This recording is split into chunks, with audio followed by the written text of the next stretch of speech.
A lot of people think that freedom is the escape from something else.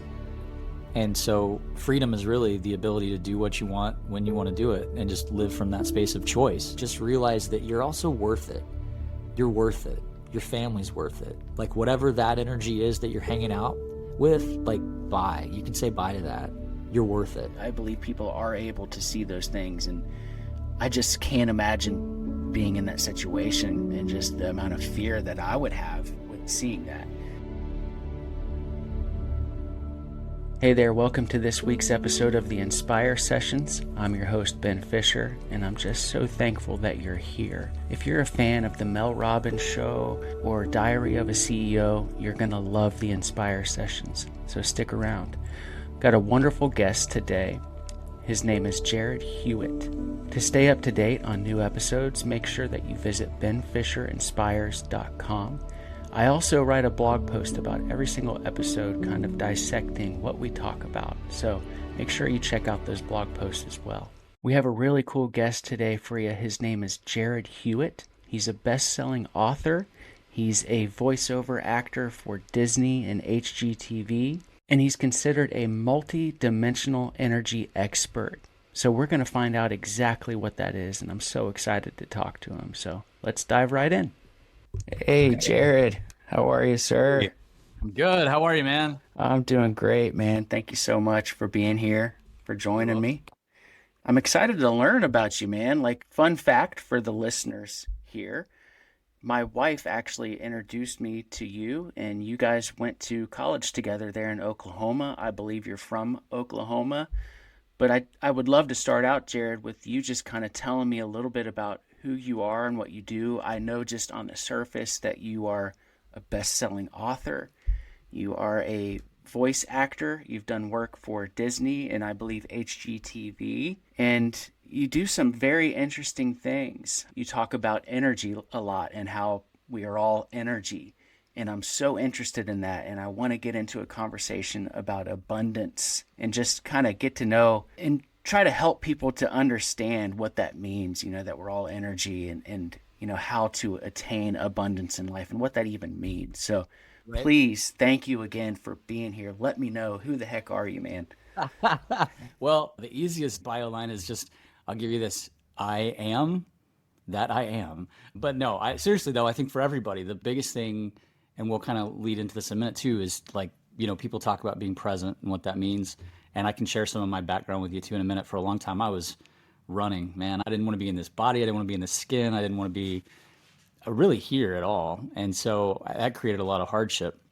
So I kind of joke sometimes and I'll say, all right, I am here. I exist. That's it. And then, okay, well, what does that mean? If I am, regardless of my story, right? Like I was born into a very conservative house, you know, religion, politics, all those things. But like, let's say I have a stroke or somebody, you know, puts their finger in my brain and touches it. Who am I really? Like, what is my sociological makeup? Like, where am I the product of teachers or, you know, religion or just kind of collective versus what's my actual essence? And so that was kind of my journey into everything, really, was stepping back and just saying, okay, why do I think the way I think? Why do I act the way I act? What are all of my actions and thoughts? What are they predicated upon? What's actually... So just kind of, I mean, nothing that a lot of people haven't asked themselves before, and nothing that probably people a lot smarter than I am, you know, hundreds and hundreds of years ago were asking these same questions. But that for me was the journey into really everything, because if I just could get to the place where I was not fighting so much, I wasn't running so much, I wasn't resisting so much. And I mean, this goes towards my money story too, because like right after college, my dad had a company and he was very well off. And it was interesting to me to watch a lot of the things that came about later in his life, because he died like completely broke, like he had nothing. And I think he had such an aversion to being seen as a rich person, having, you know, grew up on a farm, started out picking cotton, like sold Bibles like state to state to put himself through college. So, I mean, he had kind of I think he would have said were humble upbringing, but it created a space where he became very uncomfortable with like, well, how do I merge the material success with like what's real and what's not? And he kind of got lost in a lot of stuff. And so for me, it was more about just, okay, like why am I? What am I? What do I want to do? And where I was going with that was in college, I got almost like $100,000 in debt. This was like, I know you touched on the voiceover stuff. So I'll give you a little bit of background. I moved out to LA after graduating, and I was going to go to UCLA. I wanted to do entertainment law. That was kind of what I thought. I had a good mind for arguing with people. And so I thought, well, how could I make some money off of that? Because I also really like air conditioning and, having a space over my head, and there's, things like that. And so I thought, all right, I also really love entertainment, but I could never let myself just like free range, fly free, go do something fun. Like that has no social value to it. Like that's how I was raised. Social value over, it's like we were raised, there was a book we read in school, like in second grade. My sister and I still like talk about the trauma that resonates from that book, but it was called, no offense to anybody that loves this book, but it was called I Am Third. And it was like, you put God first, you put everyone else second. And then if there's anything left over at all, that's what you get.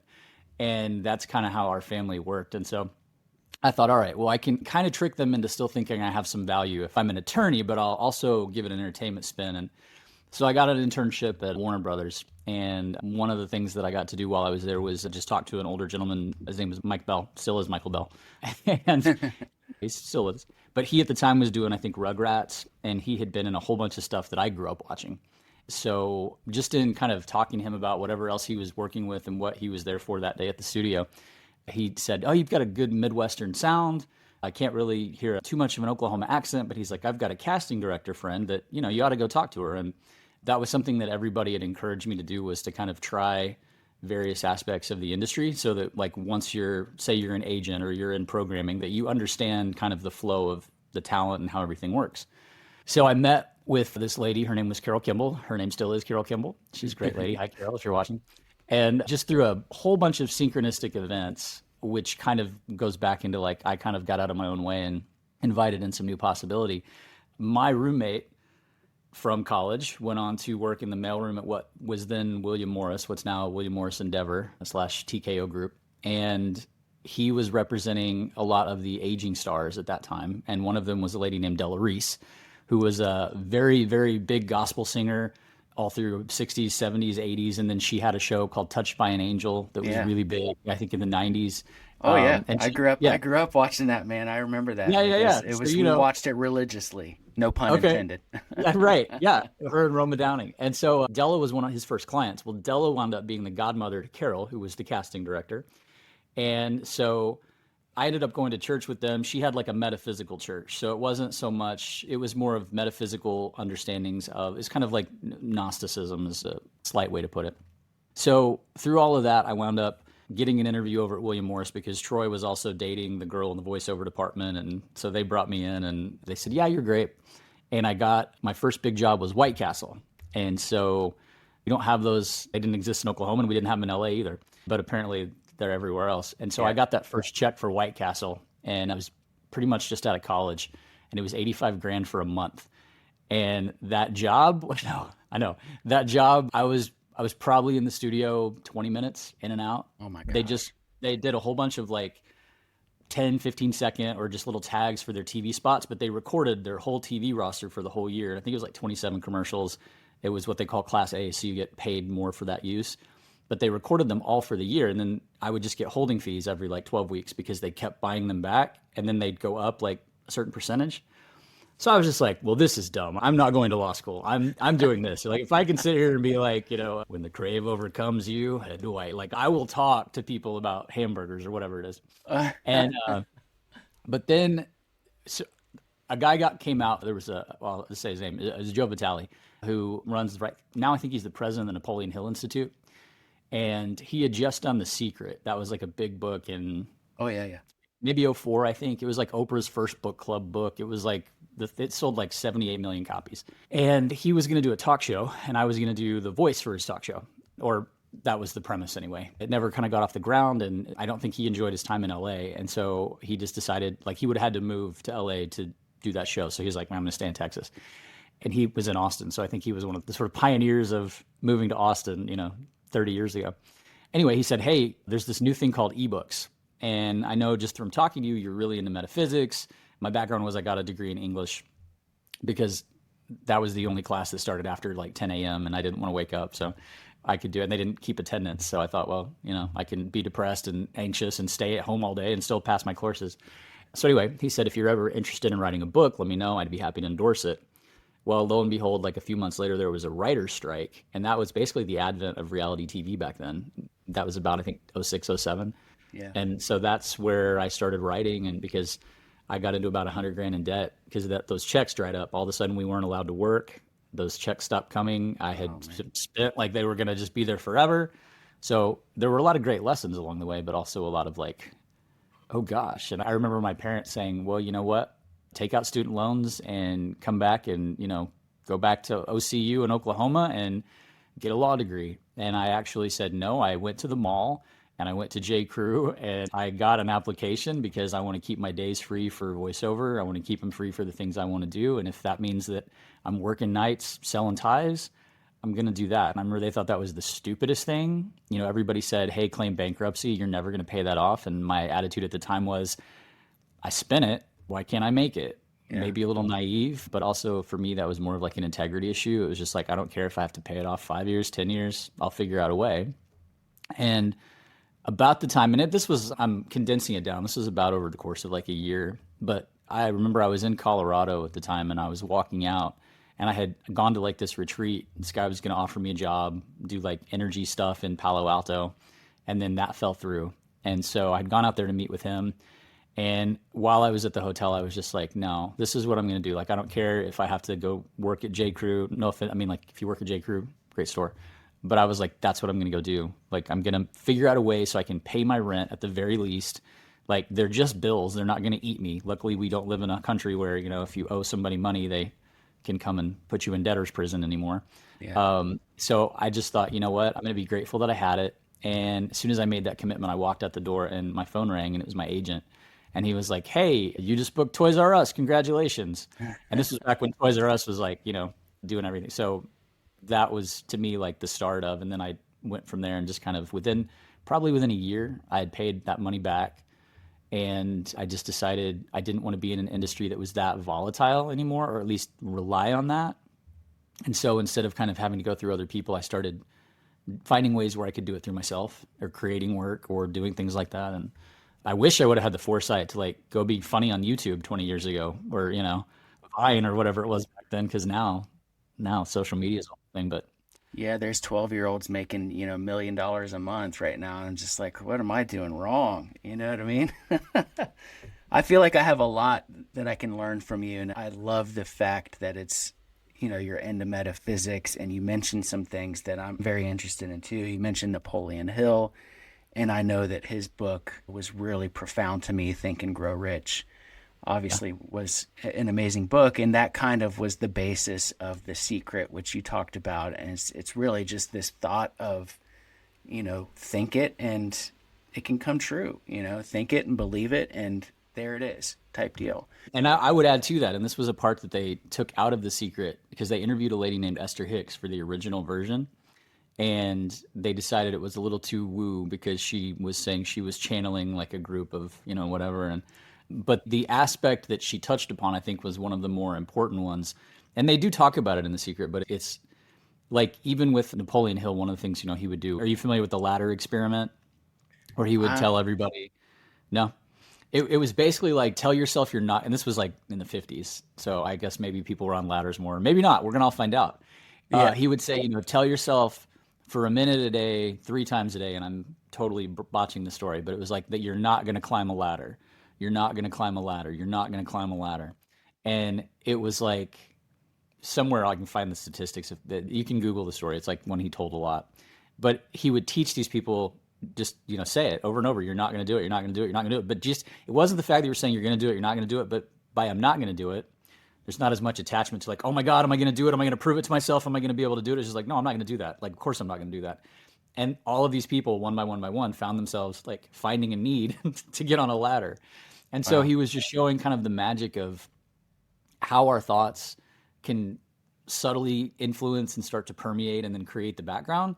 But the thing that The Secret left out was the feeling aspect. I know it was talked about a little bit because they talked about like electrodes on the body. And if you're running a race, put yourself in that race, feel your muscles moving, do all that. that would be the one thing that I would say is even more important than just having the thought. Like if you can't even have the thought, you're pretty stuck, because then it's just like, well, no, this is the way it is and that's it. Once you have the thought, that next step is to really start to feel it. And when you can feel it as if it's a done reality without having any kind of attachment to it. So it's not like, oh, well, I know I can create and I know I can do it when this happens. The universe is just going to be like, so what you're telling me is you don't really know you can do it yet. So let's just keep on showing you don't really know you can do it yet. When you actually are just in that space of like, no, this is it. And the irony there is that when you lose the attachment to it, it's like, well, now I don't need $1 billion. Like I can just be happy where I'm at. And so that's kind of what you talked about. You said at the very beginning, like, what is abundance? And to some people, it is a figure on a balance ledger. But it's ultimately like, I would say to anybody watching, what's the main thing in your life you want? And ask yourself, what's the feeling that having that thing brings to your life? And start to play with that, and even how it changes your life. Because it might be that you're wanting something because you're in resistance to something that you're experiencing now, which means you're just trying to push. So you're wasting a lot of energy on pushing it away. That's my thing. Like when I'm working on my own stuff, I go into, okay, why do I want the thing? Or what is it? Is it something that's real to me? Or is it because of something that I perceive it will bring me? And then what is the emotion I'm looking for that maybe I feel like I don't already have? And then I realize, wait, I already have access to that emotion. Can I just let myself start to feel it? And then that's where you kind of start to align and things begin to shift. And then life becomes kind of a weird choose your own adventure book. That was so epic, what you just said there. And I'll tell you, right before our call, I don't know if you know anything about me. I've got quite a big following on TikTok and Facebook. But recently, for whatever reason, especially on TikTok, like everything has, like views have tanked and things aren't going well on social media for whatever reason. It's called a string of hope. You can find me on there. So video views are low, and like I've started to do this TikTok shop thing. So I'm starting to sell these products because I actually talked to somebody at TikTok yesterday. They reached out to me because I've got 1 million followers on there, and they're like, you would be really good for this program. So I talked to her, and I'm like, I have all this hope built up right now because of that. And before our call, I was talking to Olivia, and I'm like, I'm going to start posting these videos. I just posted one this morning, and it's going to get a gazillion views, and it's going to get a, 10,000 sales, and it's already done. The door is already open. So I was like trying to like will it into existence. You know what I mean? But I love how you just mentioned kind of understanding the feeling that you want out of it that you may already possess. And it's like, if you already possess that feeling, then concentrate on that. It's a very interesting thing to me. And I want to hear you talk more about that. I wanted to back up because you mentioned something at the beginning that I wrote down, and I want to make sure that we don't graze over this. You mentioned that you didn't want to be you. Like you weren't comfortable in your own body. You wanted to be a different person. And I want to understand that a little bit more about you, just so I can have some more background and kind of who you are now and why you are who you are now. What was that like? And did you do things to cope with that? Like, was there any type of escape that, for me, I was an alcoholic and I was into drugs for a while, and I'm clean and sober since 2016. I just wonder, because that was thank you. That was a big part of why I did what I did, is because like I didn't feel comfortable being me. So what did you do? Like, what was your escape, and like what? So mine was mostly alcohol. Like, I think if you would have asked people like your wife who knew me in college, like, what was his main characteristics? Party guy, maybe? I don't know. Maybe kind of a little bit of a jerk. I just was very, alcohol was my thing. And then at some point I started getting like prescribed, but back then everybody prescribed you anything, Valium. And so I'd have these terrible panic attacks, whether it was related to the alcohol or whatever else. So then it was just like, it's that constant cycle of needing to feed whatever that addiction is. Yeah. And I got to a place where I was so unhappy. I had a heart arrhythmia, and this was like my senior year. This was like my original senior year, because I took a couple of laps and did some things and dropped out a few times, and it was a course in finding myself. I had a heart monitor, and my best friend from college, my little brother, was in our like little group, was getting married. We were supposed to go to Belize this was before the wedding. We were going to Belize, and I almost didn't get to go because I was in the heart ward for a couple of days. And it was all just anxiety and depression and just awfulness. And it still didn't even hit Then that summer I went to, my parents had a place at the lake, and I just went to their cabin. It's about 3.5 hours away. And I remember I was going to go for like a weekend. And then that weekend turned into 4 days. And then that weekend turned into 5, 6 days. And it was like the thought of getting into the car to drive that 3 hours. I really honestly didn't think I could make it without just my heart exploding. Like it was so much anxiety. So I also had a diagnosis of agoraphobia, but I'd had that in high school. So I'll back up. So I had some sexual abuse like early on in life. And then around age 7 or 8, I gained like 100 pounds. And so you'd think that maybe somebody would have been like, something's going on with this kid over here. Like, that's not a normal thing. And I started having a lot of stomach issues. So high school was pretty rough. By the time I got to college, I had lost that weight, but sort of found a different way to cope, which was just the alcohol and smoking and all these other things. And then on top of that, I had kind of some heart issues, not because of those, but I'm sure exacerbated by them. And so just the anxiety, the stress, everything. I remember the analogy of that kind of being at the lake house. Like I didn't want to go home. That was kind of the energy of my body. Like I didn't want to be home, and home is where you are. Like the little cheesy thing our grandmas all had, home is where the heart is, right? Yeah. But I didn't want that. I had buried so much of who I was that I didn't even understand how to function in the world. And so it kind of came to a point for me where I was just like, I don't actively want to die, but I don't actively want to live. And so what if I just could like clip a switch where it was like, okay, old life is over. What would that even look like for me? And so that was really what got me out to LA. Even before I got the internship, it was just like, I got to get out of here. I can't do this. Like the people, the places, the things. I didn't even understand what a lot of the triggers were about at that time. I just knew that if I stayed where I was going to die and be unhappy, and that's not what I wanted. Bro, I had no idea like you were going to go into all of that. I had no idea like you had any issue with substances or anything, and the sexual abuse stuff. I'd love to maybe talk about that if you're comfortable. But just the fact, like I had a feeling of that just by you saying you didn't want to be you, because that is such a common theme with people who struggle with that and want to escape and be out of their body, that they turn to things outside of themselves, whether it's a substance or sex or whatever it is. So I thought that might be part of your story. I appreciate you being open and honest about that and being vulnerable. The reason I share that, and because I still work with people one-on-one, that's one of the things that I do. And I'll get clients who have like hardcore trauma in their past, and this is not dismissive at all. It can sound dismissive. And one of the things that I've had to learn is, how can I look at that as actually a blessing? Like, how can I look at that as something that didn't ruin my life, but actually put me on a different course? I was on a course to ruin my life, but those were based on how I reacted to a situation that I really wasn't in control of. Like I wasn't in control back then. I'm in charge now. I'm not in control, but I'm in charge of my actions. And so it's like, well, had that not happened, maybe I wouldn't have questioned the people in my church. And had I not questioned the people in my church, maybe I wouldn't have questioned the political environment I was in. Had I not questioned that. And so all of these things, like, yeah, was that a great experience? Absolutely not. Would I like want to have that? Not consciously, no. But would I change it? Not necessarily, because that was an impetus for me to understand that a lot of what was going on in my reality that I was seeing from people, they were not being authentic. And like I could feel it. I could literally, like, my body would just cram up. Like I could feel the inauthenticity.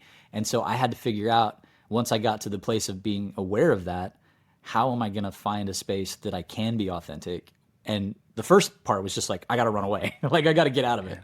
But then getting out of it, it was like, oh, okay. Well, again, like I said, this is a big thing with me. Like, we're not in control. Like, we don't spin the planet. We don't bloom the flowers. We don't beat our heart, because that would suck. Like, we're trying to do it and then we fall asleep and, oh, now I'm dead. But we are in charge. Like, I can do things that strengthen my heart. I can do things, I can water the grass. So we're not in control, but we do have some effect of our reality and our person. And I would say a lot more than we actually think. And so for me, it was just about kind of reorganizing my perspective and perception of what reality is and who I am and who other people are in relation to that, and realize that, oh man, this invisible gun that I felt to my head my whole life, it's not actually there. And that was like the biggest weight off my shoulders. It was like, I'm free. Now, did I make a lot of stupid mistakes in that freedom? Yes. Did I learn a lot of lessons though? Yeah, I did. I love that. The invisible gun that you felt was pointed at your head, you realized that it was never there. I think literally that might like be a book title. I think you just like not title, but maybe a chapter title, The Invisible Gun. Because I think a lot of us feel that pressure. And when we like actually will let go and feel into it, what is it really and face that fear? Like, yeah, it may be a big emotional moment where we have to feel a lot of stuff, but it's like that's not actually there anymore. And so we all have those ways that, we basically keep ourselves from doing what we want to do. And I don't mean like in a hedonistic, crazy way, but actually living authentically. And that to me also equates to abundance because, yeah, for me, like I was able to step into and kind of it looked like looking back, I was always in the right place at the right time. But there was a lot of guidance that. So there was a lot of internal, external, spiritual, however you want to look at it. But you have to be open to that as well. And the change usually doesn't come the way you think it's going to come. And so that's another thing that I have to work with people at because it's like, well, I want this one thing right here. So again, I go back to, well, why do you want that thing? What does it bring? And it's like, well, once I finally get this, I'll be happy. And it's like, okay, well, where are some places you're already happy? Oh, I'm real happy when I'm with my children, or I'm real happy when I'm with my spouse. I'm real happy when I'm outside walking barefoot. Go do more of that. Well, no, I have to have this. So it goes back, well, why do you have to? So it's just an interesting kind of look at who we are, why we are. But that's where I get back to like, everything is energy. If you just look at it like that, then you don't have to say, oh, it's positive, it's negative, it's good, it's bad. Like, okay, it is. What am I going to do with it? Like it has those labels, it has those occurrences and those feels, but like, what can I do about it? What will I do about it? Yeah. Tell me, how's your heart doing today? Like, is it completely healthy or is It's good. Yeah. I was on a beta blocker and like a thing for rhythm for about 2 years. And then the anxiety. So I'm 46 now. And I think I remember driving down to California. Sherman Oaks is like my area. And I was going down to Laguna Beach. My parents were like Newport Coast, that area. And I just was like, I don't want to deal with this. And I remember like I had to pull over every 5 minutes and I'm like doing these. My sister's like, why do you always do this? I'm like, I don't know. But when I get anxious, these places on my body hurt. And then later I learned like those are meridian points, right? And so anyway, but yeah, I'd say I was probably about 28 when I was able to kind of stop taking all of the heart stuff, the anxiety. I stopped. I mean, I was having like daily panic attacks and like bad ones, like no bueno. yeah. But yeah, everything else kind of smoothed and cleared away. It took some being willing again to look at like, okay, what does this represent? What is my fear? And a lot of it, and then I'd get into, well, it's not actually a conscious fear. It's just my body. So let me just stay on it for a little while longer. And, I'm not a doctor. So if you have things that you're dealing with, obviously talk to your doctor about that. But my belief is that with wisdom and with the various tools that are available to us now, you can experience a lot of change. I have same guy, my buddy I was talking about earlier, he considered himself an alcoholic and he kind of realized he was just chasing that dopamine. He started doing ice baths, which I would never do. Like I would be the guy that my heart would just go, nope, we're not doing this. And he's been sober now. He said I talked to him 2 weeks ago and he said 6 months. And so that's working for him. You have to kind of just find your thing, Right. Yeah. Whatever works for you. And I've had many conversations with people in recovery who have found recovery in different ways. Because for me, like I got into the rooms of AA and there's a lot of old timers in these rooms and they're very narrow-minded in the way that they think. And it's all like by the big book and there's only one way to get sober. But my experience, all the people I've talked to in my life, there's numerous paths to recovery. And, there's no sense in judging somebody else's path to recovery either, because there's people that are on MAT, they're on medication that other people would say, well, you're not really sober, but it's like, that's not for you to decide. You know what I mean? So huge believer in multiple paths to recovery. One of the things that I like to say to people is like, especially around those things, if you find that you're judging other people, it sounds silly and cliche, but if you were born in their shoes, literally, if you were born to the parents and the belief systems, the ideas that they had, you'd be making the same choices because they're only making the choices that are available to them based on their belief systems and based on what they believe is possible. So if you'd have been basically brewed in that same stew, you'd be doing the same thing. So it's like, you don't judge. And then we find a way outside of the judgmental aspect. We just have to find a way to communicate with people. There's an amazing quote. I'm going to butcher it. Something along the lines of, if you're not walking in their shoes, don't tell them how to tie their laces, type thing. I love that though. Yeah. It's true. Exactly. It's true. Yeah. You talked a little bit about your dad. I want to touch on this a little bit before we kind of go into the topic of abundance. And I got all kinds of questions on abundance for you. But you mentioned that your dad, like, he had a business and he was very well off, but then he died poor. Yeah. Tell me about that, because I'm not sure I understood the story. It sounded almost like you were saying like he died poor on purpose because but yeah, explain it. I don't think he consciously, I mean, so he had dementia. I thought he had a drug problem. Well, he did have a drug problem. So around the time he was 40, he was drinking a bottle, maybe two a day of vodka. Then he'd drink limoncello. He liked the real sweet stuff, but he also had diabetes and he weighed almost 400 pounds. And so as a doctor would self-diagnose his insulin and like self-prescribe. So he was on, I think, like 150 units at one point. And that was like, I think normal is like maybe 15, maybe 20. So he did not, and then he had a lap band surgery. The kind of the joke in our family was, I remember there was like one Christmas where, I'm sorry, Dad, but I'll put you on blast here. He was eating like, it was like Christmas stuff was out. So there was probably like a salad. There was a salad and it had kale in it. And he was eating the cinnamon rolls, and they were like the little ones from Sam's that are like this big. And he'd eaten like 6 of them, and he was having, like a bottle of whatever he was drinking. And my mom brought him over like a little salad, and he got so mad and was like, I can't eat kale. Damn it. Why do you keep putting this in front of my face? And I was like, while you're shoveling in cinnamon rolls and vodka with your diabetes and your lap band, you're telling me you can't. Anyway. And so I initially thought he had just a bad drinking and drug problem. And it was like, I was working remotely even back, this was 2013. And I thought, all right, I can take a little break from LA. I can go back to Oklahoma. I'll maybe help, my mom get her stuff situated. We can help get him into rehab, and then I'll go back out. Thought I'd be in Oklahoma maybe a year. And then it turned out there was a lot more to it than that. He had dementia, and we didn't realize it at the time. But he'd also had so many affairs with so many people, and he was just like giving all of his, like he couldn't give his stuff away quick enough. And so by the time I stepped in and got a guardianship, he'd bought like 5 or 6 houses for other women. He'd mortgaged his own like farm that he didn't even know he had done. So it was a really crazy scenario. I grew up thinking I didn't have to do anything. I'd be wealthy, which also was a trap for me, because then it was like, well, now I have to do what they say, because if I don't, I'll be like dirt poor. I didn't have this. It was very extreme at my house. So I didn't realize, I could always just get a job, No, it was like, you had to depend on the family. And so anyway, by the time he died, I still haven't closed his bank account out. He died about a year ago, and it was money that I'd put in there for other stuff to pay for him and for his funeral. And there's, I think, $2,100 in there right now. But I mean, this is a guy that at one point sold his company for $50 million in the 90s.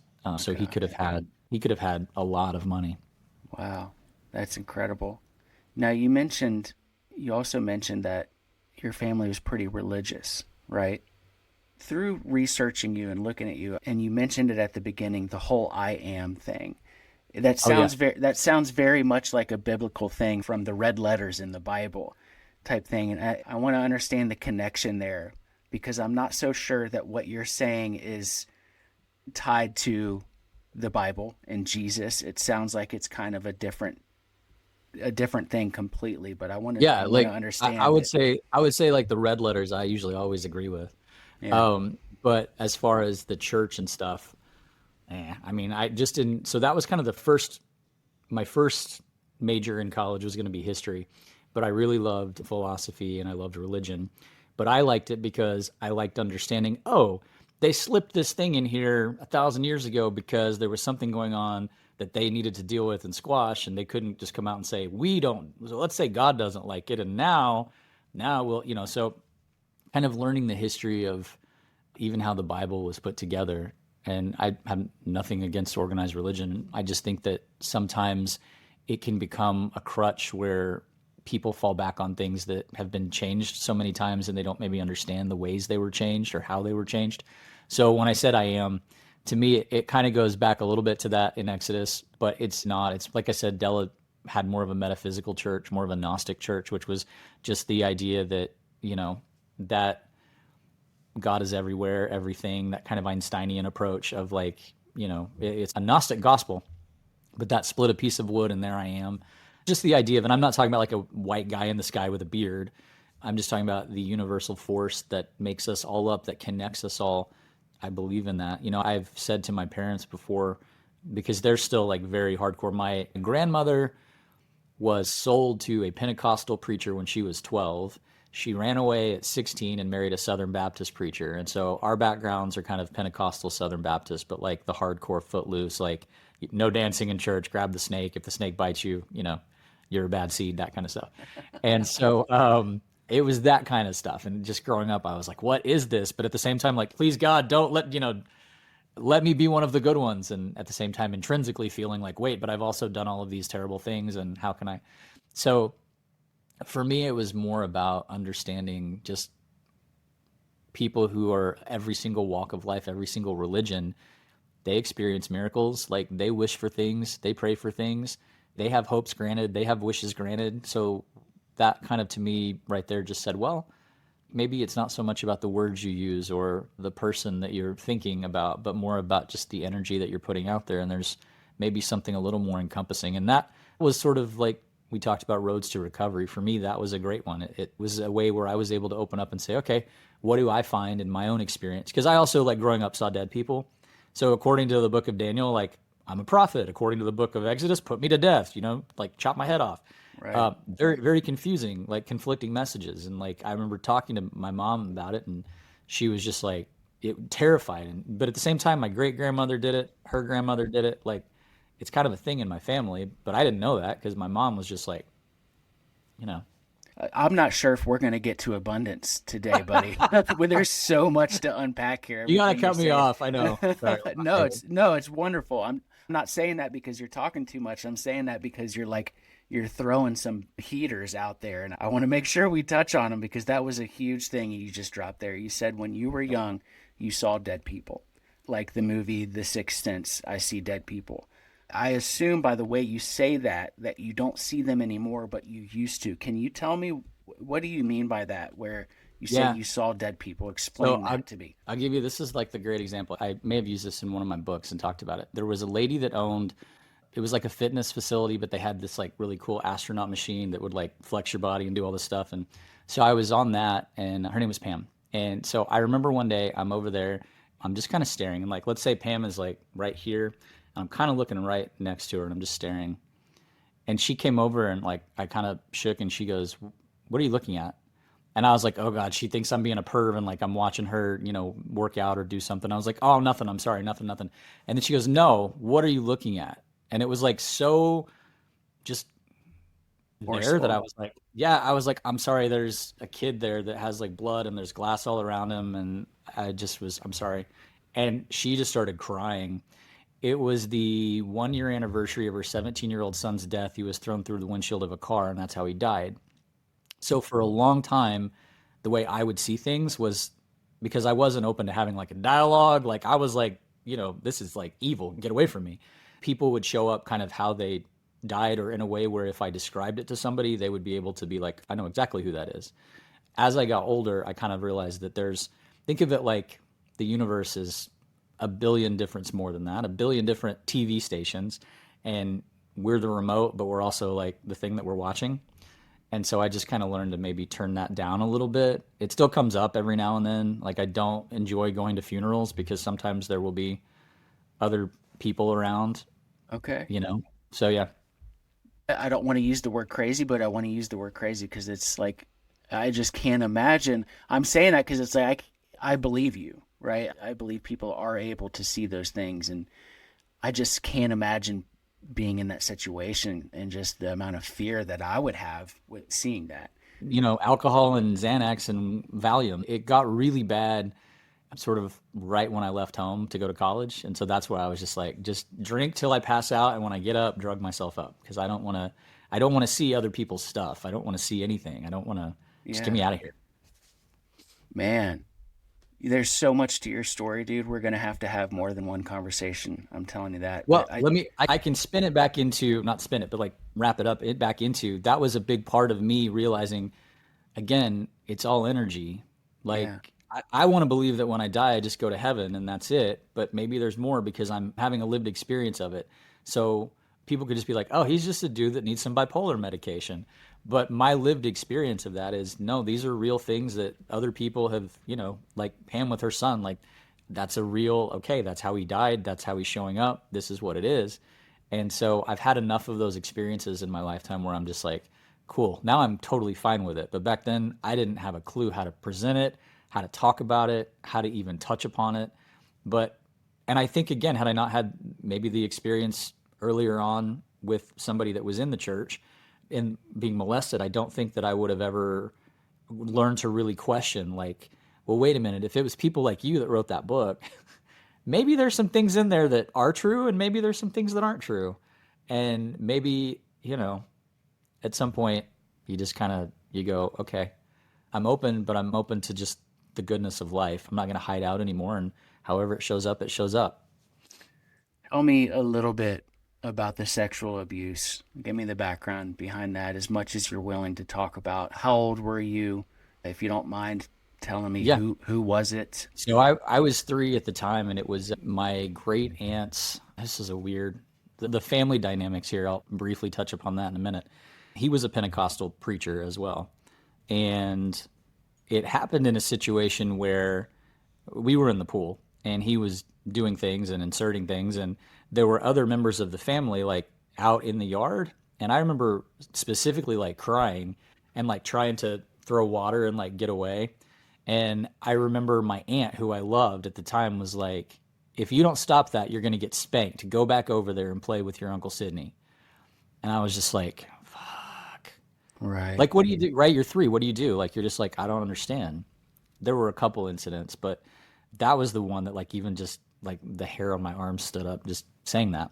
And so their daughter was killed in a meth deal by their son and then buried in a yard with a backhoe. So the fruits of their tree were very odd. So obviously I wasn't the only victim of, whatever was going down in that household. But Yeah. it just put a thing in me too, because I remember my parents were so anti-gay. I mean, like the most, like, I don't even know what you could call it, but just absolutely anti-gay. And so, I mean, I can remember like 3 or 4 after that happened. I'm like, wait, am I gay now? What does this mean for me? And oh my God, like, God, please don't make me one of these people because I'm going to hell no matter what. It was just a real like psychological mind fuck. Yeah. Especially being that young. And so that's why I think as I grew up, I went to Christian schools, and the more I was trying to like be who I was, but also not who I was and close it all down, I think the metaphor there was I was literally closing my heart until the point where eventually it started, having issues physically because of the energy around it. But it was just a really deep dive into, okay, wait, what is all of this? Like, like if I just got dropped off on this planet with all these people, like what is happening right now? And how can I start to integrate the things that I know are innately me versus the things that I was told are me, or versus the things that other people did that I took upon to be mine? Like, who am I really and what am I? And that took a while to actually start to whittle down. But it was that moment of just saying, okay, like if I could start over and if I were in control, like if I got to write out my own reality, what choices would I be making and how different would they be? And they turned out vastly different. Yeah. Hey man, do you have some extra time today? Can we stay on for a little over an hour, or do you have something? Yeah, no, coming up? I have, I got about another hour and 15 minutes and then I got to get ready for sessions. But yeah, Yeah, we're at 45 minutes right now. Let's go for at least, an hour 15, maybe an hour and 30 on this call, if you don't mind, just because your story is amazing and there's so much to unpack here. And I do want to talk about abundance because I think you have a lot to offer. And I want to make sure that whoever's listening to this, like we kind of segue out of things that have happened in your life. We're kind of setting this foundation of who you are and why you are qualified to tell people about abundance and about, metaphysics and everything that you believe. So I do want to get there. I don't know if I can give you the view. Although there's next door is being renovated, but if you can kind of see you can't really see over there. But I was going to say that'll give you an idea of abundance, Yeah. the physical abundance. Like, there's a mindset too. But yeah, I'm definitely qualified. Yeah, I do. I want to get there. And I appreciate you, again, being so vulnerable and opening up about the sexual abuse, some of the substance abuse that you dealt with. And this was a Pentecostal preacher that you were dealing with. Yes. Earlier, you mentioned that you have nothing against organized religion. I kind of have a feeling that that was kind of a half-truth Like, I feel like there's something within you that has a little bit of animosity towards maybe not organized religion, but maybe some of the people that are Well, affiliated with organized religion. that Tell me about that. that's definitely fair to say. I also like if you see my legs here, I got the work mullet going on. I got the Sirius up here and the shorts down here, and I just moved my desk, and so I'm going to be doing this to try to scoot up because I didn't put my carpet in the right spot. Oh, And I good. moved that too. I'm also kind of into like past lives and things like that, and I'm sure that I have like been involved in monasteries and churches, and I was probably one of the guys in there going, "Hey, let's put this in there. That'd be a good idea because then we can really mess with people." I don't know. So when it comes to religion, like I fully understand it. I think that if we could have conversations where that did not become people's basis for reality and wanting to expand their reality into the realms of others' free wishes, I think the world would probably be a nicer place, maybe a little easier to navigate. But I also understand the need for people who are really suffering to go to a place and feel like they can turn it all over to an external thing, turn it over to God, find that place of love and salvation. Like, I understand all of that. And I think obviously there's a place for it. Yeah. Is it for me where I'm at now? No. But I came from it. It gave me I was going to say a great sort of moral compass, but it didn't, not because it gave me the moral compass. I was able to see where things were sort of, you Pharisees, you Sadducees, turning the tables over and saying, this is more of who I am. Like I said, the red letters, like Jesus, I love the Gnostic Gospels, like the idea of that, the things that Jesus actually taught. I love looking at metaphysical principles of like even the 10 Commandments. So if you look at things from a metaphysical slant, which is basically like we're all energy, right? And if you look at the book of John, where, Jesus says a lot of things, but where he talks about, love thy God with all thy heart, love thy neighbor as thyself. Well, if God is everything, and okay, great. So let's love. And then if you get into love thy neighbor as yourself, that's the one I think we all fall out on, but it's not because we don't love our neighbors, it's because we don't love ourselves. And so then we try to put our own stuff onto everybody else, and that gets us into these control games and all of these kind of places of greed and shame and victimization and patriarchy and matriarchy and all of these kinds of other things. And it's like, no, man, if you love yourself, like in that divine perspective, and you love everything because you see that everything and everyone is God, great. As you do to the least of these, you do to me. So it's that space of like, you're not harming anybody. You're not harming yourself. You're not harming anyone else.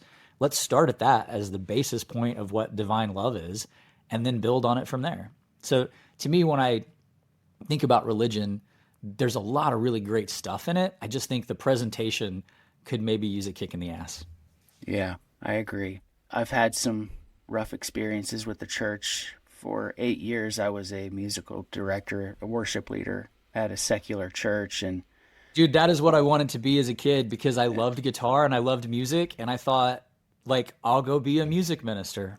I wanted to too, and I did it, and I got it, and made some really good, connections and relationships. And I was friends with this pastor that I worked for years. I thought we were pretty close friends, and he ended up hurting my feelings pretty bad when I was struggling with my alcoholism. And I came out and told the church that I was struggling with it, and ended up getting pushed out of the church. That was a big blow to me, and a big kind of conduit that led me straight to rock bottom, right? Because then it's like, oh shit, I lost my purpose. What the fuck am I going to do now? Like, who am I? So it's almost like I can thank him for that too. It's like, okay, well, you led me to rock bottom where I could place my feet down and start to rise back up at this point. But also also a little fuck you for doing it. Right, exactly. Like no hard feelings to him. He was trying to protect his church. It was a new church, and I've come to terms with that. I don't have any more resentment in my heart. I did for years. Like, I was really hurt by that. But now I can kind of look at it from, a little bit farther down the road and see like, okay, like he had his own stuff he was dealing with. I obviously needed to go that route. I needed to leave the church to get healthy, to kind of get my life back in order. Otherwise, I would have just stayed stuck for longer and maybe not survived it, because I was drinking a lot of vodka, a lot of anything I could get my hands on, really. But we also had one of our pastors from my church where I grew up, like there was a pretty big deal with him. I can tell you the story. Me and Olivia, since you know Olivia, we were in marriage counseling. My mom put us in marriage counseling with this pastor that I grew up going to this church. Great guy, thought so. And maybe he still is. Like, I can't judge him. But I remember getting a phone call from my mom when we were about 3/4 of the way through this marriage counseling. And she's like, Ben, don't go back to see Pastor Carl. And so I was like, okay, what's going on? And she's like, it turns out that he is going down to Florida. He's got a house in Florida, and he's getting sensual massages from other men, right? And like it kind of like it got pretty. I didn't mean to obvious. giggle. That becomes No. that's just, yeah. It's the hypocrisy I grew up in, so I get it. Yeah. And that's exactly what it was. And it's like, looking back on it now, like, I don't really judge the dude other than the fact that it was the hypocrisy. Like, he's up here preaching about one thing and then he's living a completely different life. And that was a huge blow to my parents. Like, I know my mom's going to listen to this and she's probably going to be upset that I even told this story. I've never told this story live on anything, but we're 54 minutes into this. So only the real OGs that are listening to my podcast are going to get it this far, Mom. So don't worry too much. But that was a very hurtful thing that happened. And it was the church, you know what I mean? And you hear about this stuff happening all the time of these pastors and these preachers and these priests that are molesting young boys or, you know, just doing terrible things. And it's just hard not to have a resentment towards organized religion because of that when you continue to hear it and it's something is broken. And some people would claim that it's because these people are in these positions, they're being attacked by the devil, so they're under these pressures that regular people aren't. I don't know. All I know is it's a problem, and I do have a resentment towards organized religion because of that. I believe in God. I believe in exactly what you're saying, dude, when you say that we're all God and that we're called to love our neighbor, you know, and love ourselves. I didn't give that full scripture, but where Jesus says, the Father is in me, that I'm in you, that all are one. Like, to me, that says it all. It's like, that's what it is. So I don't follow religion because that's where the people came and made stuff up. Like the red letter stuff I'm great with because Jesus is basically just saying, hey, let's all do the right thing. Let's take care of each other. We can have heaven on earth. Like, it's right here. There are these principles you abide by, and that's it. And everybody wants to make it about, like, I read a great thing the other day that said Jesus came to create leaders. Instead, people use the church to create followers. Yeah. And so again, like, nothing against, like, my whole family is still very religious and they're very much in that mindset. And it's kind of like what you said. They'll be like, oh no, that was the devil attacking you because you had a greater purpose and you were supposed to be a preacher. And now you're this guy that talks about energy leading people astray. And it's like, that's not how I feel. I feel like literally I could say the same words Jesus is saying and you would say I'm like a weirdo because you're that far removed from understanding how to love people and be in that presence. And yeah, when you think that way too, you start to look at people differently, right? When you think, okay, God is everything, so that makes me God, and that makes my wife God, and that makes you, my new friend here, that makes you God. And you look at people differently, like, okay, and then it helps you to just have that perspective and just treat people differently, treat everything differently in life. So I think it's such an amazing perspective, and I'm so glad that we got on that conversation. I'm following this young lady on TikTok, and I can't remember her handle, but she talks about it, and she says it so eloquently when she talks about it. I'll go find her after this, and I'll maybe post it in the description of the podcast, and I'll send it to you because I think you'll love her. Let's segue into abundance, man. Like, I want to give some people some things to like take and utilize and use and hopefully create some more abundance in their life, whether it's wealth or an abundance of love or abundance of kindness, whatever they're looking for more of in their life. I want to help them to find that, and I think you can help me to help them do that. But first, lay down the foundation of what kind of abundance do you have in your life? And you don't need to brag about yourself in any way, but just tell me what kind of abundance is there? Like, you tried to move your camera and I think show the neighborhood that you're living in. So I'm assuming I was just showing the front yard. There's like a big acreage out there. It's awesome. But the neighbor's doing some stuff. Tell me what you got in your life and what kind of abundance you have. Literally, I'm in a house that there's a lake right next door. And I used to go when I was a kid and sit at that lake and dream of, like, I thought I was going to, maybe I'll be this, maybe I'll be that. This was like high school. So at that point, I'd kind of moved on from my musical ministry part. And I thought, you know what, I'll write screenplays. I want to be a famous writer, and I'll come sit out here and maybe someday have enough money to live in one of these houses. And 4 books later, I'm literally in the house that's next to the lake that I used to sit at. Right when I came back to Oklahoma, I started having migraines.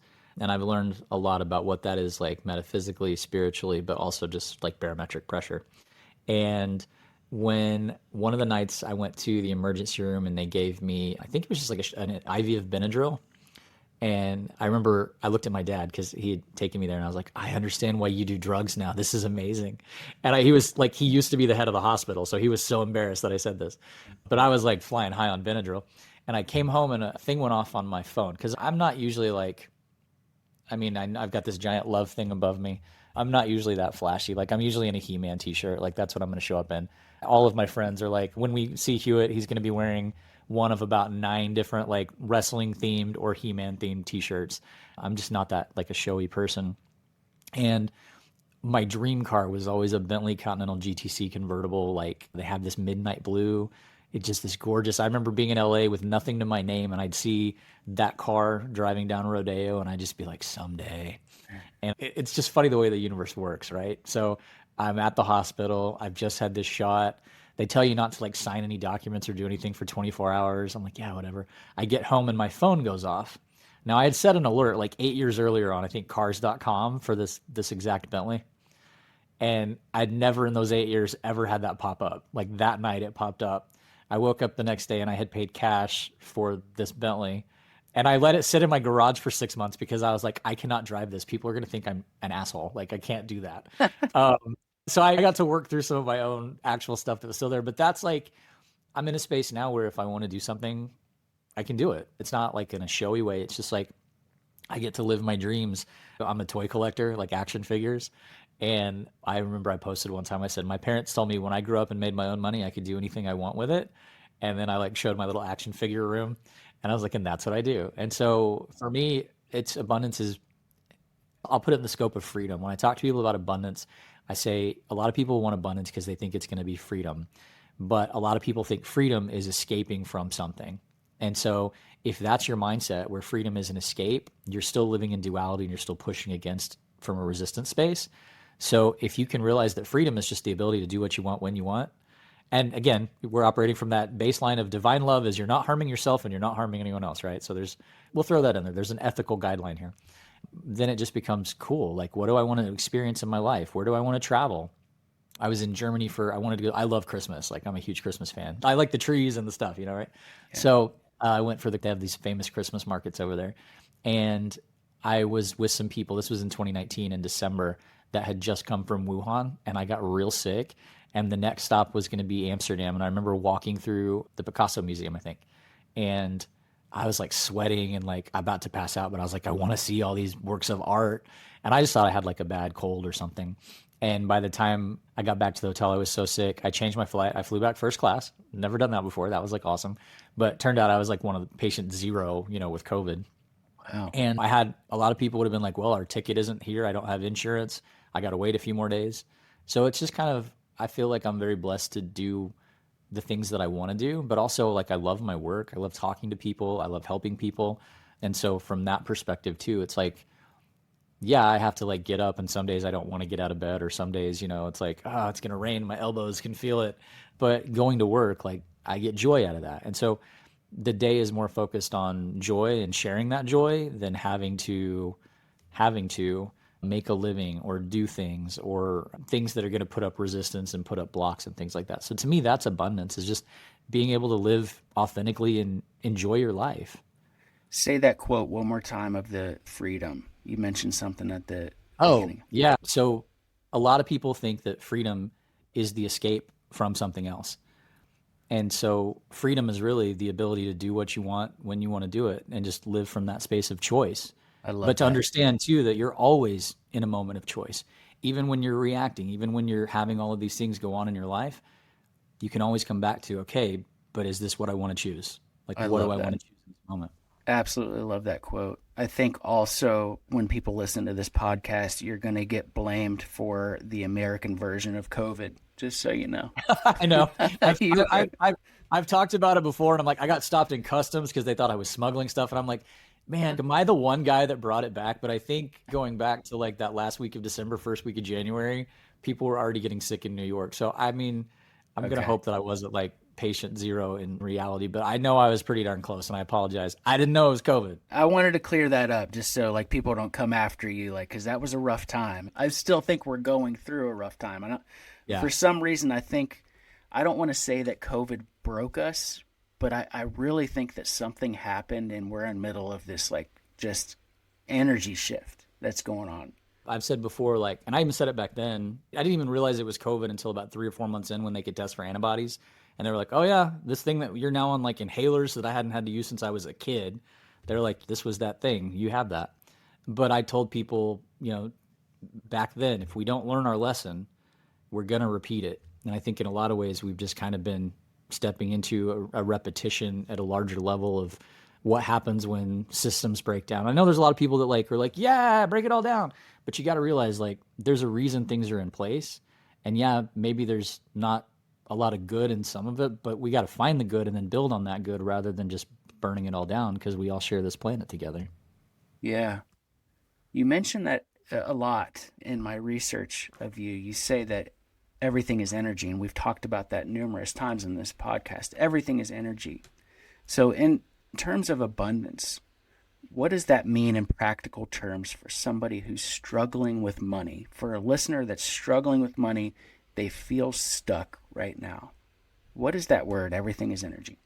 Yeah, well, I'll use the word currency, right? Like that's what we call our money. It's currency. So it's current. See? It's current. It's energy. It's currency. What is another definition of currency? It's the electrical charge that's flying through the air, right? So your emotions, like your brain, like put a little electrode on your head and you see a picture of something fun, lights up, see a picture of something scary. It's a different spectrum of frequency. And so when you can start to realize, all right, I'm in a place right now where maybe I don't acknowledge that, like a lot of us, and I've been there, like where I felt like my life was absolutely terrible and I was a victim of everything. I probably would have, this guy, if I heard me talking, I would try to travel to the future so I could throat punch myself and be like, shut up. I'm not doing this to myself. This is not what I'm doing. Why would I create that? I wouldn't. So the first step is kind of, okay, where are you right now versus where do you want to be? And how big do you perceive that gap? And then can you take what's at the other end of that gap? And maybe it's more money. Maybe it's a healthy relationship with your spouse. Maybe it's your kids. Maybe it's your parents. Maybe it's your own body. It's your health, whatever. We have a relationship with everything. So when you can have an abundant relationship with everything, money, God, whatever it is, what does that feel like? And so that feeling, and this is not like it's not like a hack. I'm literally saying like feel into it. So if you're wanting money, if you feel like you're struggling with money, what is it that you're struggling with right now? And can you allow that to be there? And a lot of times we say, well, no, I don't want that to be there. But the thing is, it's already there. So by you not resisting it, you're not creating more of it. You're just taking back your power to change it. So whatever's there, can you just let it be there as much as you can, as much as it is? And from that space of going, okay, wow, like, yeah, like, okay, I'm getting punched in the face. Can I let that be there? Well, all right, I'm getting punched in the face. I'm not doing anything about it. So yeah, I guess I'm just going to get punched in the face. Well, now what would you like? Well, I'd like to stop getting punched in the face. All right. So that's kind of the first little part of understanding, all right, what am I resisting? What am I wanting to escape from? Can I allow that to be the case because that's just the way it is right now anyway? And then what is it you want to create? And from there, I'll use the word you used earlier, put your energy in the space of what it is to already have that. So that may mean that, well, if I had what I really wanted, I wouldn't be associating with the people I'm associating with. I wouldn't be drinking. I wouldn't be married to the person I'm married to. I wouldn't be living in the place I'm living. Okay, that means we got to talk about change and the aversion to change versus the readiness for change. But all of those things are frequencies. They're all, I mean, if you want to talk in terms of like hertz or, whatever, there is a sound, there is a measurable wave for every single thought we think. And so when you can tune into those waves, I'm not talking about magical thinking. I'm talking about actually tuning into that wave. That is what reality starts to bring you. Reality, I look at reality as a mirror. Whatever's going on outside, how does that reflect internally? And it may be that I'm causing it. It may be that it's showing me something I need to clean off the mirror. It may be showing me it's time to buy a new mirror or go hang this mirror in a new place, because the reflection, aside from what's right in front of you, is all this other crap that you don't really want to be dealing with.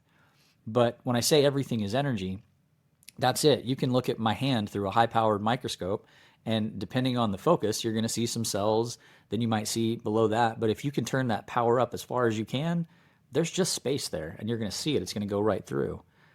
And you'll be able, same thing with this table, same thing with the microphone, same thing as me. I mean, think about x-rays, right? We shoot ourselves with some energy particles, and suddenly we can see inside of our body. But it's all energy. That's all we are. We learned that in like second or third grade. Molecules, atoms, nucleus, all these things. Everything has a positive, negative, everything has a charge to it. So when you can put yourself in the space of resonance with those things, and I am talking about like things, but also it's your emotions, your thoughts, your feelings. And I would say that your emotions are a combination. It's usually when we feel our thoughts. So what is it to actually just feel from the heart? When you can feel into that and have that abundant wellspring of what it is to be fully made whole, that's where you start to step into a new orbit where you're going to have a little bit, you're going to notice it step by step, but you're literally charging your field where you're opening to new experiences. Now, that doesn't mean that, I said this to a lady this morning where she was talking about, she's listening to money meditations, but nothing's happening. And I said, well, if I'm sitting in a chair and I want a glass of water, well, nothing's happening. I have to get up and still get the glass of water. Or I have to tell someone, hey, would you get me a glass of water? There's a difference between the kind of magical thinking of like, hey, I want to fly. I'm going to feel what it's like to fly. I'm going to put myself in the cockpit of an airplane and I'm going to see all of this stuff. Well, what about the Wright brothers? They didn't have a plane. So what did they do? They wanted to fly. They opened themselves up to understanding the mechanics of how aerodynamic things work, and they created a plane. So it's not always that this bag of money falls from the sky. It may be getting you in touch with your passion. It may getting you in touch with something completely different that allows you to then go down a path where you're enjoying what you're doing and the money starts to come as well. So, and that doesn't mean it won't fall from the sky. I mean, I've won money on scratchers before, and it's like, that's amazing. That's great. But again, it's an overall mindset and an overall way of being that allows for abundance in all aspects, not just, because I know a lot of rich people who are the poorest souls on the earth, but I also know a lot of poor people who are the poorest souls. I know a lot of poor people who are the richest souls. It's not about the stuff, but there's a way you can apply how you live so that you always feel that what is enough for you and plenty for you is available to you. I can't wait to listen back to this and just try to soak all this in, because there's so much good stuff in here. And I'm thinking about my own experience over the last several years. And I mentioned that, you know, we talked about Napoleon Hill, and I was listening to that book, and I was listening to all this stuff about, you know, financial gain, Bigger Pockets podcast, and just trying to better myself financially for my family. And there was a time, you know, years back where I was doing the affirmations that were in that book, and things were going up and to the right for us financially. And they have been for the last several years, and they've continued to. But recently, like, I feel like I've hit some sort of negative feedback loop where things are starting to go the other way. I'm in between jobs right now. Haven't left yet, but I've like put in my last few weeks where it's like I'm leaving, but I don't have something else lined up. I can feel that there's something about to happen. Something big is about to happen, and I'm about to have a breakthrough. I just don't know what yet, but I'm dealing with all this anxiety because of it, and I'm like, crap, am I screwing up that energy, and I'm causing problems because I'm thinking that way? Can I walk you through something? Yeah, just real quick? Please do. Okay, I want to mention one thing before you do. Oh, yeah. It's funny because you said the word Wellspring, and that's actually the church. I was telling you about the pastor of the church. The name of the church was Wellspring, so I just thought that was interesting. Funny. Mention that. Okay, yeah. Walk me through it, though, man. Like, get me there, because I need help. Universe, man. Okay, so just take a deep breath, because you were real into like the anxiety of it for a second. Like, just take a deep breath. In through the nose, out through the mouth. That's how I just usually tell people, right? Because when you connect with sound, you also hit your vagal system and vagus nerve. So, in that space of what you're wanting to create, who is the you that you've not yet become that you're ready to meet? Where are you right now? We won't call it good, we won't call it bad. Just in this moment of now, What is there for you that you want to experience that you have not experienced yet? Can you start to kind of feel around into that? Yeah. You want Who me are to, you on the who are you on the other side? Yeah. you want me to answer? Yeah. If you want. You don't have to, but yeah.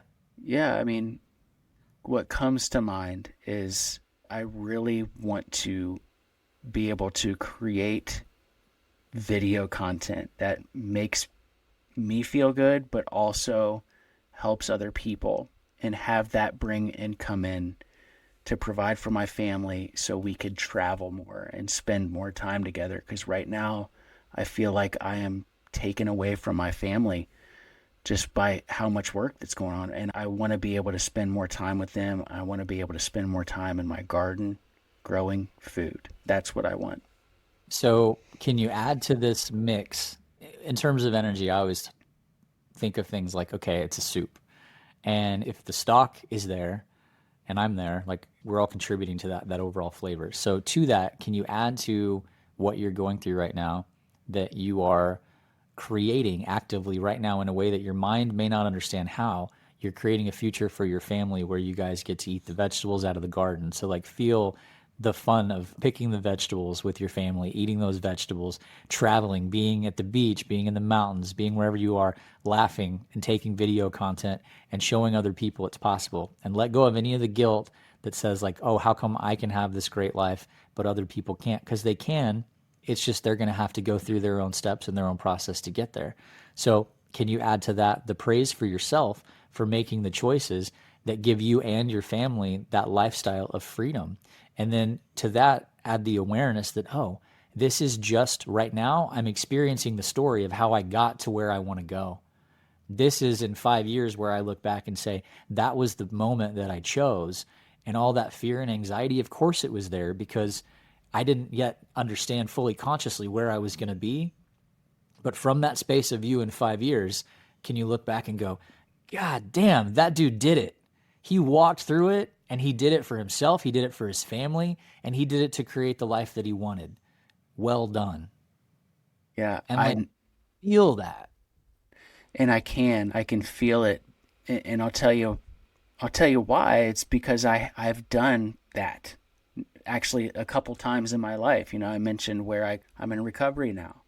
I've made some incredible changes in my life, and I feel like back when I was going through it, I could see the person that I am today now. You know what I mean? And I can sense the person that I'm going to be. I just wonder what that vibe is of like why I'm feeling like I'm in a negative loop right now. And It's change. It's change and doubt. So the average person can only accept like 2 to 3% change overall. Our minds get blown. Like one of the things in the spiritual, like metaphysical communities, people like to talk about like timelines and timeline shifts and things like that. And they usually talk about it in terms of abundance. But I tell people like, if you're in a space right now where you are barely getting by and you wake up tomorrow in a mansion with a wife you've never seen before and kids you've never seen before, your psyche is going to split. Like you can't handle that change. If you woke up tomorrow and you suddenly grew like another arm, like that's only about, I don't know, 7% of your body, like to have a whole arm, but you're going to be completely freaked out and not know what to do with that arm. And so where you are right now is you're like, okay, I see where I'm at. And I think maybe where I'm going is going to require 5 or 6% change. I don't know how to get there because I can't connect the dots. So rather than having to connect the dots in your mind, that's where I say, go into the feeling of it and let your heart be the thing that takes you from step to step and just put the trust in it. And you have something that a lot of people don't even have. You have the benefit of having been there multiple times before. And it's interesting because sometimes when we've been there before, we actually feel more doubt because, wait, I thought I already did this. I thought I already stepped into who I am. And the way I've described that in my own life is I thought I was building a highway to get exactly where I wanted to go. And then I get there at the end of the day and I go, oh, fuck, this was just an on-ramp. And there's a whole other highway. You know what I mean? It's like, but that when you can look at it that way and then realize like you're never going to be finished until the day you decide to leave this earth. You are always evolving. And so when you can give yourself that grace too, And just realize, this is my thing with energy. Like, just realize that you're also worth it. You're worth it. Your family's worth it. Like, whatever that energy is that you're hanging out with, like, bye. You can say bye to that. You're worth it. I think that is a big aspect of it, man. Like I wrote that note down a few minutes ago that I deserve this, because I feel like I do deal with a lot of, just feeling inadequate. I don't even know what you call it. I just feel like, why should I deserve this? Why do other people have to suffer? Because I have a lot to be grateful for. I have a lot of good things in my life. Why do I feel like I don't have enough many times? I just go down that rabbit hole of guilt, and it causes that spiral, but it's like, we all deserve it, and I deserve it. And I call that a core belief. Like, the way I would describe it when I was just kind of looking at you, not trying to like poke into your energy, but it's this idea that I'm not supposed to be here and I don't belong. I'm not supposed to be creating everything I want. I'm not supposed to be in this space. And even in the uncomfort or the discomfort, I don't belong here. Let me figure out. And I think a lot of it probably goes back to the way you were raised and some of the struggles that you had. It's like, all right, there's a set way of doing it, and you've stepped so far out of that, and you're still pushing even further and creating the you that you want to be. So it just gets back into, like, for me, I said at the beginning, like, I am here, I exist. But my thing is, like, I am divine love. Like, what is that? Not like me emanating it can be, but like, what is it also when I receive it? And just realize that there's enough in the universe. And when you talk about other people may not have it, like, that's a thing for me too. Like, I actually, like, I know I showed the stuff a lot of times. Like, I don't even like to do video calls a lot, because I don't want to give people a visual where they can react negatively to it. And we do all deserve it. And everybody has their journey. So go into, like, for you, it's authentic to you. You want to spend time with your family. You want to grow. You want to do these things. That is abundance. That's listening to your heart. To quote that terrible song, there's nothing else you can do. Listen to, you know what I mean? Yeah. But it goes into that. It's like, when you honor that space, that doesn't mean every day is going to be easy. That doesn't mean we're going to wake up and suddenly, like, have all the answers all the time. But it means we can go, wait, I understand that, like, I'm always in a moment of choice. And if I know I'm going to have doubts, so since I know that, I can just let those doubts be there. I don't have to buy into it. What is it I truly, really want? And you just go, and you go, and you go, and you go, and you get there, because there's no other choice. Let's try to put this in some tangible, for the everyday listener, some tangible steps that people can take. It all sounds beautiful and nice and somewhat easy, but I still don't know how to walk out of this hard room. as fuck. Right, I know. I still don't know, like, how do I walk out of this room, and then just, what's step one? You know what I mean? And then what's step two? Yeah. And what's step three? So, So, like, give me some steps. Will you give me a tangible scenario of, this is what, it doesn't have to be for you, just like somebody that's working on this, how would you get them there? How can they get themselves there? So, for tangible action steps, because, like, everybody's a little bit different. Like, if you're wanting to work, give me just an example of, like, let's say somebody's wanting to create this thing right here, and just give me an example of what somebody might want to create, and I'll walk you through the steps. So somebody wants to create a podcast. Okay. Somebody wants to start their own sure, podcast. Sure. Yeah. Okay. So the first thing, there's a great old proverb that says you can't win the lottery unless you buy a ticket. So I remember wanting to be a writer, and somebody asked me once, well, how much are you writing? And I was like, well, I'm not. When I moved to California, there were a lot of people that I went to school with who moved there as well, and they wanted to be an actor, but or actresses. They didn't have headshots. They weren't going to class. They didn't have agents. And so after about 2 years, I remember having a conversation with one of them, and I just said, then you're not an actor. You're just a waiter that lives in Los Angeles. And so you have to get really clear about, okay, if I want to start a podcast, what are the things, like, yes, I'll go back to the lady that asked me the question today about, like, I'm listening to meditations. Why is nothing happening?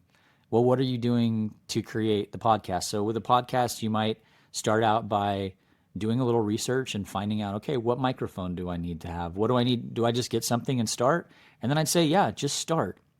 And I get people all the time that want to do like energy work, or they want to have a website, whatever it is. And I have one lady that's booking a retreat, and she's like got 2 people, and she's like, I can't do that. I said, the first show I ever went on, and I was scared out of my mind because I was like, how am I going to take the questions? Who's going to be in the audience? There was no one there. And this was supposed to be a live show. It was literally me and the host with empty chairs. And so, but I say, but in doing that, you do it. You do it. So like if you're wanting to start a podcast, hop on your iPhone, create a page, and you might be working with a fear of being seen. You might be working with my voice doesn't count. There might be any number of doubts that flood in there, and you go, okay, and I want to create a podcast, so I'm going to move through that. And so you would like say, listen to that. Going to kind of, I think, the conversation of abundance, it goes back to the energy of what does it feel like? If you're wanting to create a podcast, what's the feeling that you get from the podcast? And it may be, I feel that I'm listened to. I feel that I can share my wisdom with people. I feel like I have a community. I feel like people get me. I feel like I'm able to be who I wanted to always be. I feel like I get to meet new people and have new conversations. I get to evolve as a human being. I get paid. I get to do all of these things, and I get to enjoy my time. Great. Go into the feeling of that. Let that feeling build while you're also opening to the action steps. If you're just wanting more money, great. I have a client right now. She works at Target. She wants to be a millionaire. And I'm like, great. Maybe while you're at Target, one day something falls and hits you in the head and you get to sue and you get $1 million. Maybe one day you're there, you see a new product and you think out of nowhere comes this idea of how you could improve it. But what are you open to? And she's like, no, I want to be a millionaire, but I don't know how because I work at this job. And it's like, okay, well, what are your skill sets? Let's look at your skill sets. And are there other jobs you'd like to do? But it's also not about having to go off and do all of these things or learn all of these things. Because like I said, it could be as simple as, you see a product and you go, oh my gosh, like I have an underwear line right now. I'm going to plug it. It's called Nut Huggers. It's amazing. nuthuggersapparel.com. You see something and you go, I could improve upon this in so many ways. And so you just kind of start to do that. But overall, where I go with the energy, because that's my thing, is what does it feel like to have it, no matter what you're wanting. I was guiding a friend of mine through, she wanted to go to Hawaii. And I said, okay, let's start. We're just going to do a little visualization. But I said, along with your mind, I want you to feel it. So what does it feel like to be in Hawaii? Oh, it's great. I love it. The sun is shining on my face. I can feel it. Oh, there's this restaurant I want to go to, and I don't have enough money to, and I went, you literally just X'd out your trip. So I said, let's go back, feel into it, because here's the deal. If you're there, you've already done all of the things that you needed to do to get you there. This house is literally, I mentioned it in a book in 2008. I just bought this house 3 months ago. And I'm down to the hallways, my dog, everything was in this book. And it was about feel it, feel what it is to be there.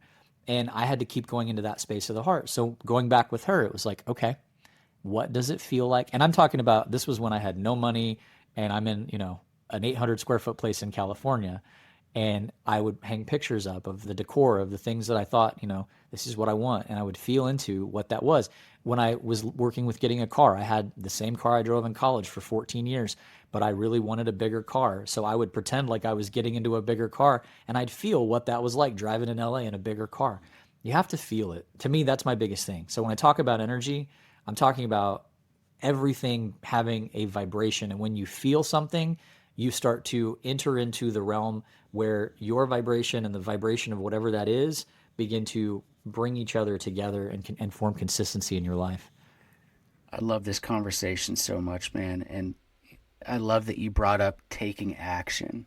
A couple things come to mind when you said that. And I bring it back to kind of like my religious background and some of the things that I've heard throughout my life. And I'm reminded of this one saying where, if you tell God, or if you ask God to get you out of a hole that you're stuck in, don't be surprised if he hands you a shovel, right? You got to put the work in. You got to start. There's another one. I think it's like a Chinese proverb or somebody very old and famous said it, but the journey of 1,000 steps starts with that first one. It starts with one. Yeah. So you just got to get started. And then also what you segued into is you got to start, and then you got to feel what it's going to feel like to be the person who is living in that experience and what you want. Yeah, I'm actually going to read like what I wrote to this lady today, because she asked me almost a question and I thought, is she asking me this because like she's going to watch this podcast? Like this is literally what she's working on today. So She wrote, her blog title was Money and Manifestation or Magical Thinking. And this is like for my community, so she's going to reference some things. But she says, I really enjoyed the call. Thank you to all those who called in. I received so much from each of you. I feel I'm doing well and still have times when I feel my vibrations drop out. I'm using all the tools to change my thoughts, my feelings, and energy. By the way, I love the PM journey. I'm having really vivid dreams. I'm currently working on manifesting more money, and I'm listening to the abundance tracks I own. So my confusion is I focus on having it, and I get excited and happy, and my vibrations rise. So she's really, when she says vibe, she's talking about like, I feel good, I feel in the moment. Yet I'm receiving messages I am to focus on material things. So what's interfering with me receiving? And then she said, like, I claim this and this. And a lot of people do that where they're like, well, I claimed it. And I'm like, well, I can claim I'm a unicorn, but I'm not. Like, so how are you? I mean, I could go put a thing on my head, but it's like, there's a difference between claiming something. That's usually trying to tell the universe what to do. And that's where you're trying to control versus what are you in charge of? What I said to her was, this is where you're kind of a little bit confused and throwing off. My confusion is I focus on having it and I get excited and happy and my vibrations rise, yet I receive messages I'm to focus on material things. I said, this is kind of like, well, I'm pretending I'm happy and rich, but goddamn, the landlord keeps saying I owe rent. So it goes back into the space of, she was trying to outthink her husband and kind of some other stuff. But a lot of people will get into that space of like, it's magical thinking. If I just think it enough, if I believe it enough, you still have to pay your rent. I still had to go get a job if it was going to be at J. Crew or if it was going to be Toys R Us. I didn't know, but I had to commit. Once I committed, then the energy showed up in a lot of different ways where I got to follow and kind of say yes, say no, and learn about myself. And one of the things that I always tell people is you're going to have experiences when you wake up. Some of them are going to suck. And I don't mean wake up like conscious. I just mean like you get out of bed. Some of your days are going to suck. Some of them are going to be amazing. Your job is to say yes to yourself from that space of where I would say is divine love, where I love God with all my heart. I love everybody else with all my heart. I'm open to everything I do not only blesses me, it blesses everyone else. And what do I do with that energy? And then in that step, there's going to be action. Like if I want my grass to grow, I can sit here and wish it and feel it and all those things, but at some point, I probably ought to water it. But you get into a space where everything starts to come together because that happiness, like that's where the secret was talking, like focus on it. Well, as you're focusing on it, sort of what they were underlying that with was, well, the more you focus on it, the more you'll want it, and then you'll take the action to get it. And it's sometimes the action is inaction. Sometimes the action is laying off of things and just sitting back and reevaluating your life and seeing what's there. But to me, the most important part is just, what are you resonating with? Are you resonating with everything is terrible and I have no control over anything, or I'm not in charge of anything? Or are you resonating with, okay, there might be things that I'm not in control of, but I am in charge of myself, and what is the life I want to live? And understand that when you build a 4-story building, you don't start at the 4th story. You're going to fall right to the ground and bust your ass. You got to build a foundation. And so you got to commit to yourself to go in there and start building that foundation. And when you do it from an attitude of gratitude, there's a lot of platitudes that I could start throwing out right now. But when you do it from that attitude of gratitude, when you do it from a space of already feeling into, wow, this is going to be the coolest building I ever built in the world, it motivates you. It gets you up. It gets you excited. And yeah, some days you may drop a hammer on your foot and that's not going to feel great. But you go, okay. And you move, maybe next time I wear thicker shoes, and you go right back and you keep on building what you want to build, because you're the one that gets to be responsible for your life. Well, I don't think there's a better way to end it than how you just ended it right there. So I want to be respectful of your time. I could sit here and talk to you for hours about this stuff, but I know you got some things coming up, and we should definitely do this again. Even if we don't do the podcast again, I want to get you on the phone and talk to you about some things, because I feel like I need some help. I want to talk to you about TikTok, because I don't know TikTok, yeah, and I don't know Instagram, and that's the thing with the new underwear line. People were like, "Bro, you got to start doing ads," and I'm like, "I don't know how to do these things." Yeah, and then they're like, with the spiritual stuff, they're like, "Get online and record reels." I'm like, I can help you with that. I own a media business, Fisher Custom Media. I own a media business, so we do digital marketing. I do social media management for people. We help people to get ranked on Google. We build websites, all the above. So I want to hang on real quick. So I did not know anything about you, Ben. Your wife sent me a message and was like, "Hey, do you remember me? We went to school." I'm like, "Yeah, of course. You like roommates with some of my friends too." She was like, "He's doing a thing where he wants to inspire people." And I was like, yeah, I got a little bit of time. Like, I'll figure it out. I get 20 of those a day and I say no. This was one I was like, yeah, let's do it. Awesome. I had no idea you did any of that stuff. That's all stuff that I'm looking for. So do you Yeah. see how like it's like there's a reciprocity in the energy. I just want to point that out to people watching because that's how life will start to work when you just start to vibe in that space of what feels good to me. How can Yeah. I be of service? Yeah. I saw it from the first few minutes we were on together, man. So I really, really appreciate you agreeing to do this and meeting with me. And, hopefully we could talk soon about nut huggers. I'm gonna be in a He-Man t-shirt, just so you know, like as soon as we get done, I'm taking this polo off. It's coming off. I love it. That's awesome, man. Yeah, I'd love to talk to you about nut huggers. If you don't mind, stay on the line. I'm going to stop the recording. We'll say goodbye to everybody listening. Thank you guys for hanging on. Typically, these go about an hour, but this one went an hour and a half because Jarrad here he's a wealth of knowledge, and I have a lot to learn from him. I hope that everybody listening really just captured the essence of it, and they have some action steps that they can take from this conversation to just get some more abundance in their life. Whatever they want in life, they can get more of that. So thank you again, Jarrad. I'm going to go ahead and stop the recording and just stay right there if you don't mind. All right, peace, everybody.